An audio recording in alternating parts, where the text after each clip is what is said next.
Good afternoon. Good to see all of you. I want to begin today's briefing by addressing the horrific shooting that took place yesterday at the Annunciation Catholic Church in Minneapolis, Minnesota, where a deranged shooter opened fire during morning mass, killing an innocent 8-year-old and 10-year-old. 14 other children and 3 adults were also injured during this horrible tragedy. This was the first morning mass of the school year for these beautiful, innocent children, and this sacred religious service was desecrated by an evil monster. We are all eternally grateful to the heroic law enforcement officers and first responders whose courage and swift response aided all of those impacted by this horrible tragedy. As Director Kash Patel confirmed yesterday, the FBI is currently investigating this shooting as an act of domestic terrorism and a hate crime targeting Catholics. President Trump signed a proclamation yesterday following his call with the governor of Minnesota, Tim Walz, acknowledging the victims and their families and directing flags to be flown at half-mast. President Trump and the First Lady encouraged the entire nation to join all of us in praying for the victims and their families as they face unimaginable grief and loss. The White House and the FBI will continue to provide further updates as they become available. I also have a quick scheduling announcement for you today. The President will travel to New York City on September 22nd to address the United Nations General Assembly on Tuesday, September 23rd. On another matter, as Americans make their Labor Day weekend travel plans, they will be able to enjoy 5-year low gas prices thanks to President Trump fully unleashing American energy dominance. President Trump ended Joe Biden's Green New Scam policies and is delivering on his promise to make America affordable again. These savings at the pump are giving everyday American families more room in their budgets at the end of each month, which is the exact opposite of what we saw under the previous administration. And as we commemorate Labor Day this year, we finally have a president who fights and delivers for the American worker every single day. President Trump believes that American workers are the heart and soul of our economy and our national identity, which is why he's championed an agenda that puts them first always. For decades, the hardworking men and women of our country who built the greatest nation in world history were sold out by selfish, greedy, short-sighted globalists who put our country on a path to economic and cultural ruin. They hollowed out our factories and towns and betrayed the American working class by shipping jobs overseas and importing millions of low-wage migrants to replace American workers. Under President Trump, this national disgrace is over. American workers are, once again, being put at the center of national trade policy, and the dignity of American labor is being defended. As a result, President Trump has already brought in nearly $10 trillion in new private and foreign investments so that the top businesses in the world can create high-paying jobs in America and hire American workers to fill them. In fact, since President Trump took office, the economy has added more than 500,000 new jobs to the workforce. In a stark reversal from the Biden administration, all of that job creation has been driven by private sector growth, and all employment gains have gone to native-born Americans. Wages for blue-collar workers are now rising at the fastest rate in the past 60 years. And the average American worker has already seen a $500 wage increase this year alone. Thanks to the largest middle tax cuts ever signed into law by President Trump, with no tax on tips, no tax on overtime, no tax on Social Security, Americans in all 50 states will keep more of their hard-earned money. The average American taxpayer will see a tax cut of nearly $4,000 because of these pro-growth provisions, according to analysis from the Nonpartisan Tax Foundation.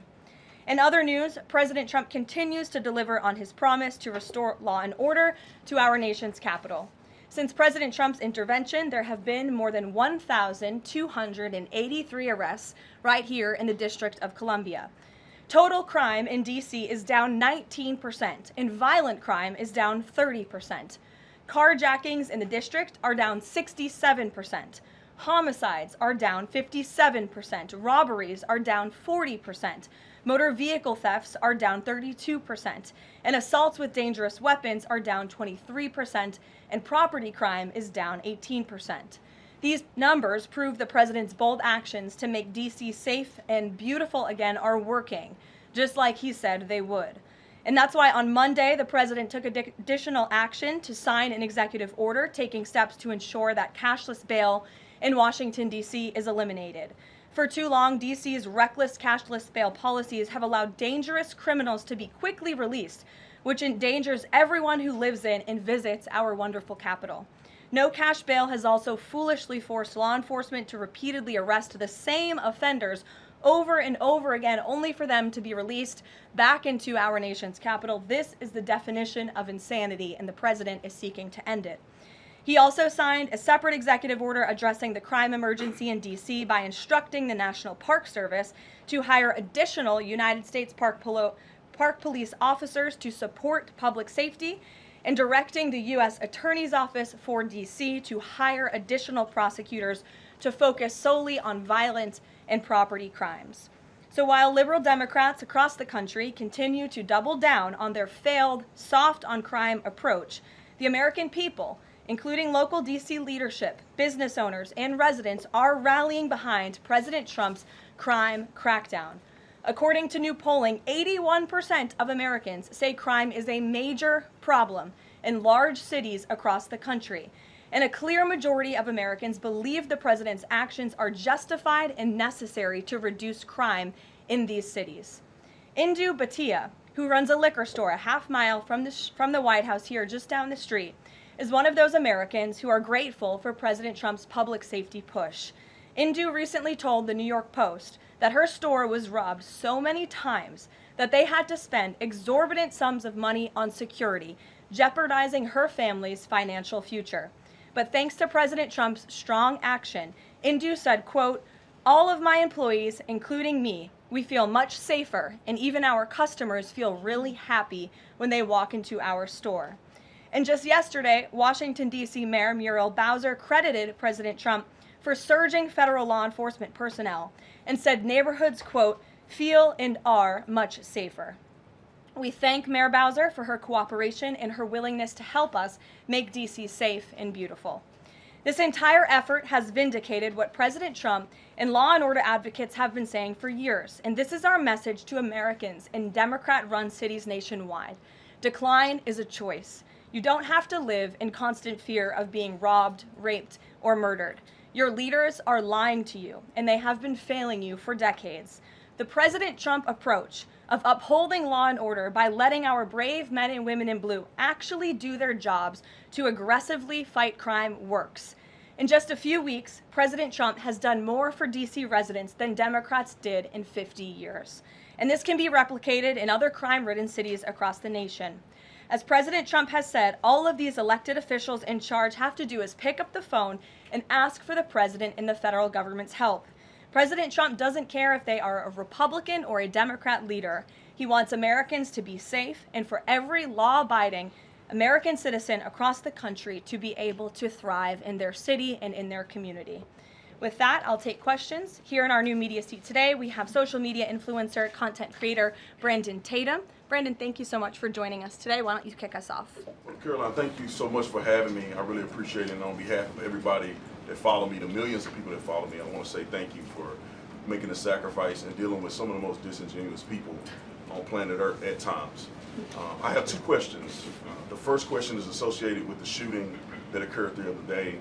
And I want to ask the question of, we know that it's not a gun thing. Any rational person knows it's not a gun thing. We know it's a mental health issue. So I want to know from you, what is President Trump and the White House going to do to address mental health issues around the country associated with these shootings? And the second thing is Chicago. You know, anybody with, and I say with a connected brainstem, knows that Chicago's crime is out of control. And young black men are getting killed, laying dead in the middle of the streets every single day in Chicago. No president has addressed any of these issues. And so what is the White House going to do to address issues in their capacity to deal with the conflict and violence in Chicago? Sure. Well, to your first question about this shooting in Minnesota, right now, the administration is focused on helping the people of Minnesota. It's been less than a day, of course, since this tragedy happened. We have federal law enforcement on the ground assisting local law enforcement.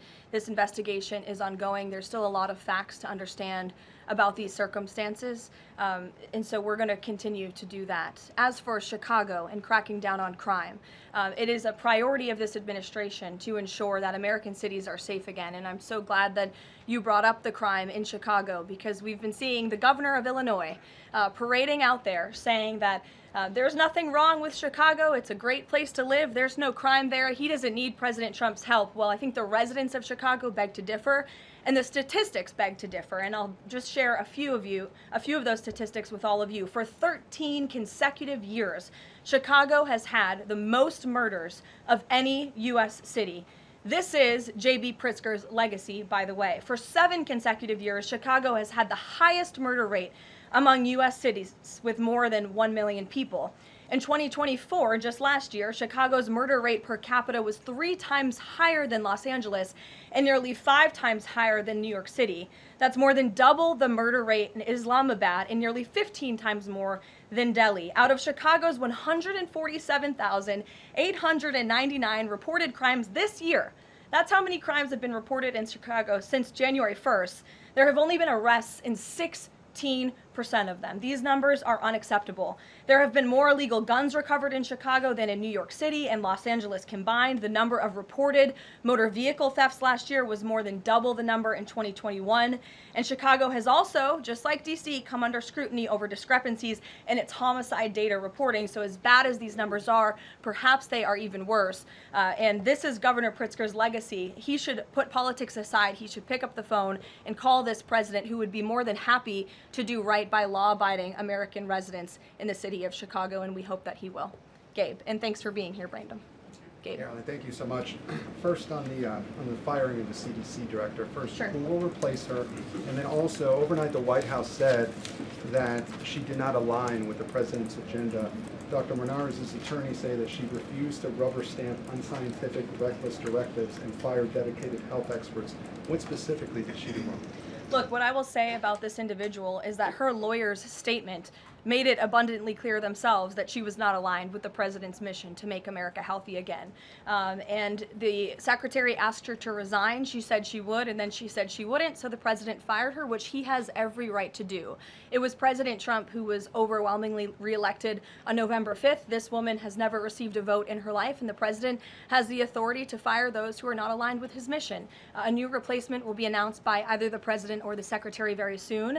And the president and Secretary Kennedy are committed to restoring trust and transparency and credibility to the CDC by ensuring their leadership and their decisions are more public-facing, more accountable, strengthening our public health system, and restoring it to its core mission of protecting Americans from communicable diseases, investing in innovation to prevent, detect, and respond to future threats. That's the mission of the CDC, and we're going to make sure that folks that are in positions of leadership there are aligned with that mission. And briefly on another topic, alligator Alcatraz. Last week, a judge on an environmental concerns lawsuit said that the administration had 60 days to wind down operations there, state officials did. Now, the administration has not been shy in fighting back against what it calls activist judges, but why is it backing down this time? We're not backing down. We've always said that we are going to continue to fight in the court of law for what's right, because we know that what this administration is doing with respect to all policy, but also immigration policy, is above the books, and we're abiding by our nation's immigration laws. And we think it's despicable that an activist judge has inserted themselves in this migrant detention facility to the point where DHS is now having to relocate these illegal immigrants to other detention facilities around the country. That is an unnecessary burden on the Department of Homeland Security and these agents who should be removing these criminals from our community. That's what the American people elected this president to do. So we've always maintained, Gabe, we're going to comply with court orders, but we're also going to fight back on them on the merits of the law. And DHS is in compliance while we disagree with this decision, and we'll continue to fight it in court. Let's go to... Hey, Go ahead. Thanks so much. So just following up on the CDC firing. Sure.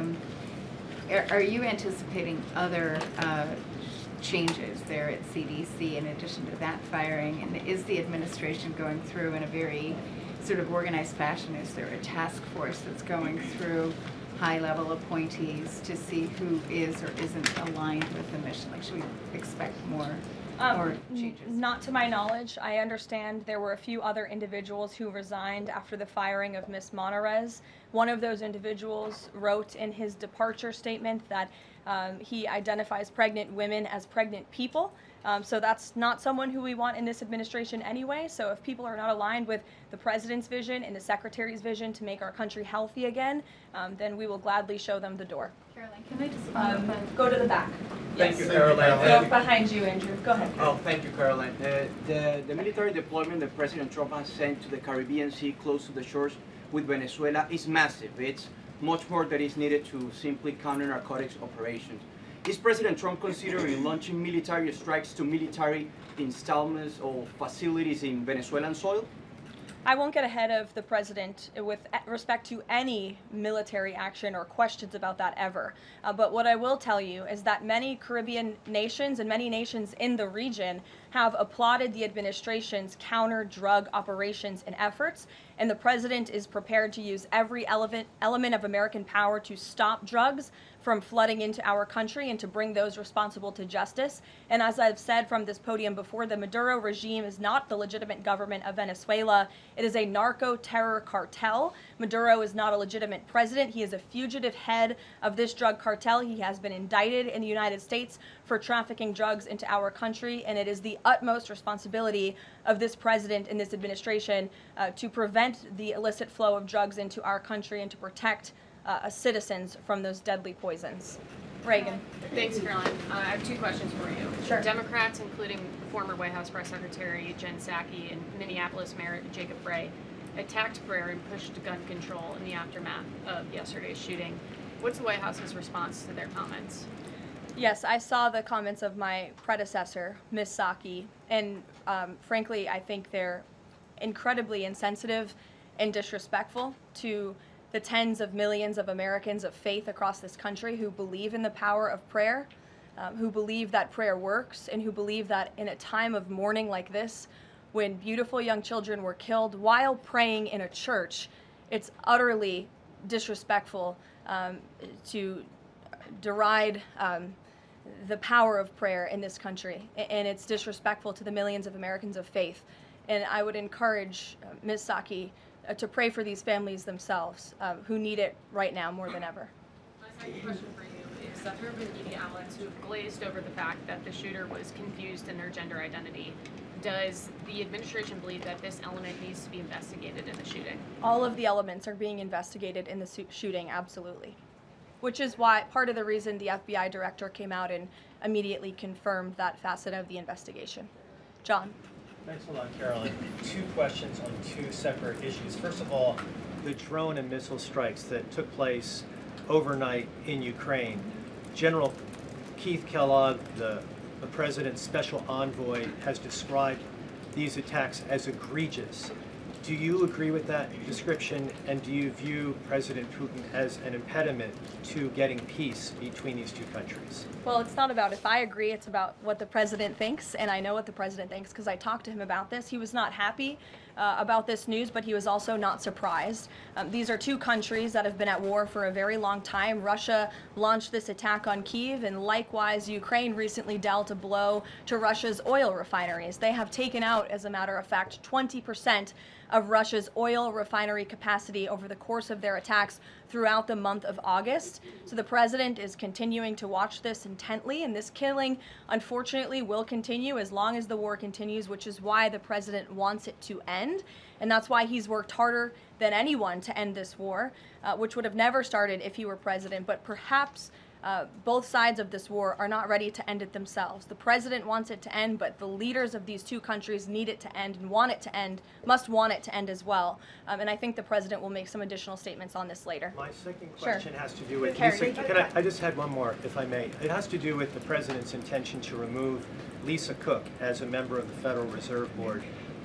He is going or acting upon allegations that have been made by Trump administration official Bill Pulte. These are just allegations. She hasn't been convicted yet of any crime. Is the administration opposed to allowing Ms. Cook to have due process, to challenge what has been alleged against her? I believe she is challenging it. I believe she just filed a lawsuit today, and Mr. Pulte has deferred those allegations over to the Department of Justice to investigate them. What I will say is that you had these mortgage receipts very clearly shown to the president, and he has the cause that he needs to fire this individual. He laid it out in the letter that he provided to her and to the public as well. And so we'll continue to fight this battle. Carrie. Hi, Caroline. So the president just announced that he wants to have a convention right before the midterms next year. The DNC has countered that they too want to have a convention right before the midterms as well. What's the White House's response to that? And can you give us just a little bit of a hint or a tease here as to how the president envisions a convention in for the midterms? Look, the president put out a statement on this earlier today. I'll let him speak further on the plans that he envisions, but I think he's very proud of the accomplishments and the achievements of his administration, as he should be. The most secure border in United States history, a crackdown on crime here in our nation's capital, an attack or a reversal of the attack on our energy industry from the previous administration. As I just pointed out to you, gas prices today, this Labor Day, are the lowest they've been since Labor Day in 2020. Our economy is bringing in trillions of dollars in revenue from all over the world again. So there's so much for Republicans and for the president and for Americans across the country to be proud of, and I think the president wants to see that celebrated. But for any further details on this as they come, we'll provide you with them. Iris. Thank you, Caroline. Two questions on the shooting. What's the administration's message to some concerned parents across the country who might be now worried about their kids' safety in light of the latest incident?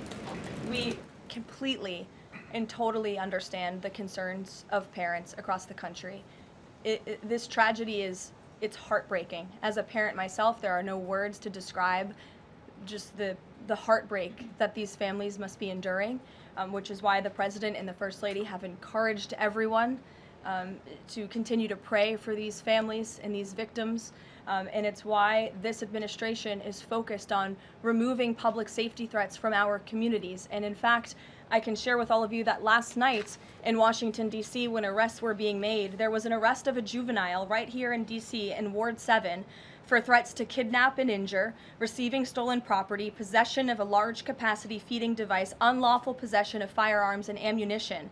A search warrant was executed, 7 firearms were recovered, and the juvenile was arrested after an investigation was initiated based on social media posts allegedly threatening violence towards a school. So this was a juvenile who was a risk to not just himself, but the community here in Washington, and he was removed from the community last night because of the law enforcement efforts of this administration. And I would also point to the statement of our wonderful First Lady that she released yesterday. She wrote, "The tragic mass killing in Minnesota illuminates the need for preemptive intervention in identifying school shooters. Early warning signs are often evident, with many individuals exhibiting concerning behaviors and making violent threats online prior to their actions. We encourage all Americans, as the old saying goes, if you see something, say something. If you see warning signs or threats, report it to law enforcement." This administration, federal law enforcement, will take those reports and those threats seriously. They will be treated as a law enforcement emergency, and we will act accordingly. And on the First Lady's statement, would the administration consider ramping up resources on these fronts to parents and schools across the country to help them look into these signs and prevent more tragedies? It's a very fair question, Iris. As for any potential future policy decisions or funding questions, it's just been over 24 hours since this tragedy occurred. Right now we're focused on the FBI and their investigation and uncovering all the facts, and we'll leave those very important policy discussions to another day. Thank you, Caroline. Go ahead. Megan. I had a question about the Lisa Cook lawsuit that you mentioned. Does the president plan to wait until that lawsuit is resolved to appoint her replacement? I will leave that to the president to make that decision in that announcement himself. Brian. Thank you, Caroline. 2 questions. Bouncing off the CDC, situation with CDC, I'm curious if administration officials are pushing back on the president's agenda, privately, publicly, however, should they fear to lose their jobs going forward? Look, I think if you're doing your job well, and if you are executing on the vision and the promises that the president made to the public who elected him back to this office, then you should have no fear about your job. Just do your job. That's what this president wants to see.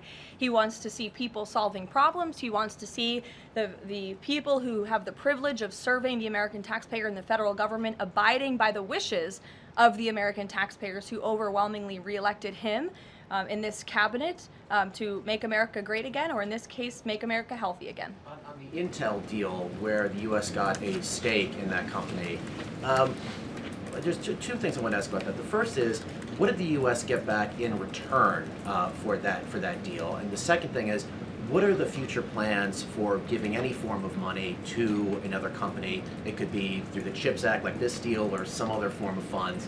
What are the plans there by this White House administration? Well, look, as you know, Brian, very well, because you cover it often, the Intel deal is still being ironed out by the Department of Commerce. The T's are still being crossed, the I's are still being dotted.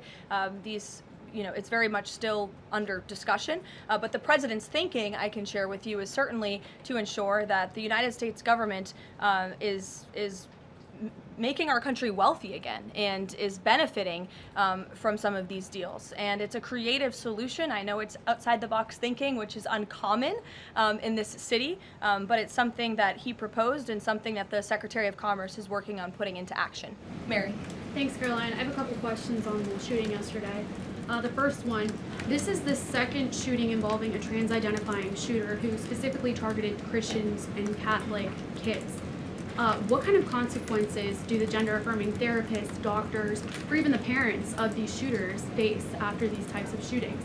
Well, as for the parents and potential therapists in this case, again, all of that is still currently being investigated by the FBI. I know the Secretary of Health and Human Services this morning said that HHS is investigating perhaps links between some of these drugs and these prescription drugs that some of these minors may be taking and an increase in violence. And obviously we have mental health problems in this country that this administration and Secretary Kennedy will continue to speak out about in the work that we're doing to solve it. Thank you. And just to follow up, I've seen a lot of calls for action, among these lawmakers saying that we shouldn't just be praying. One that I've seen on the right actually is calls for the FBI to institute a new class of domestic terrorism that involves trans ideology. Is that something that the administration would support? I would have to check with the appropriate people on that. Caroline. Daniel. Thank you, Caroline. We saw some new revised economic data come out today showing the U.S. economy grew at a 3.3% clip, largely buoyed by a surge in capex. What's the White House reaction to this, and is this sort of the president's vision beginning to come to life after the Big Beautiful Bill was passed in July? Yes, I mean, look, we did say that once the Big Beautiful Bill was signed into law, we're going to see the effects of this massive pro-growth piece of legislation. As I laid out for you as we head into the Labor Day weekend, there's many positive economic indicators that the American people can be hopeful about. But don't forget, we are reversing 4 years of reckless spending from the previous administration, of slamming regulations down the throats of American business owners and consumers across the country. But the administration is working very hard to unravel all of that and to ensure that small business owners and workers are thriving and that they have more money in their own pockets to spend. Thank you. Thanks so much, Caroline.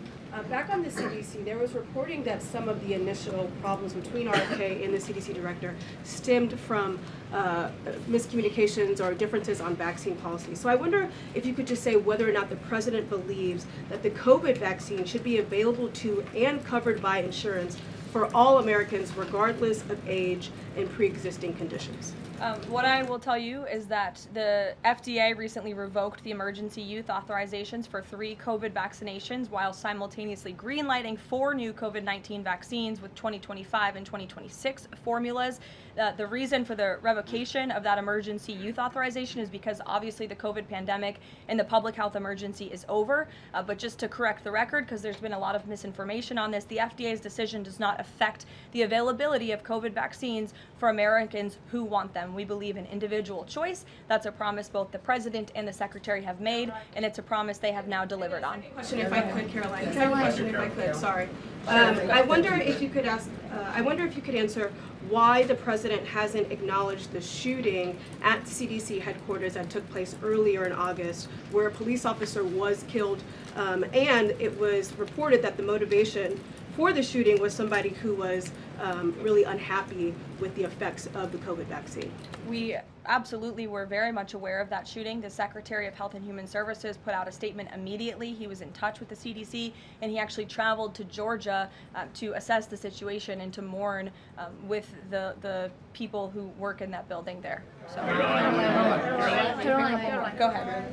With respect to Labor Day, one of the most underrepresented groups right now are police officers. 30,000 police officers short in America right now. To Brandon's question, 1,300 short in Chicago, 3,000 short in New York, 500 short here in Washington, D.C. What can the White House, what can the President do to help recruitment of police officers? You've done well with the military and Border Patrol. What can be done to get more police officers on the streets of America? Well, the president has certainly been very successful in recruiting federal law enforcement. If you look at the ICE recruitment campaign that was led by he and our Secretary of Homeland Security, we've seen more than, I believe, 130,000 applicants to join ICE, which is just amazing.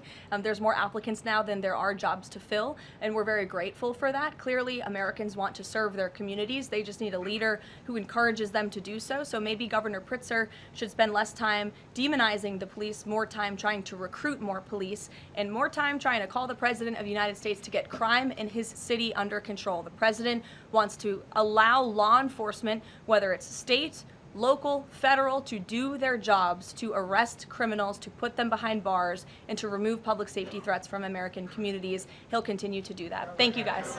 Thank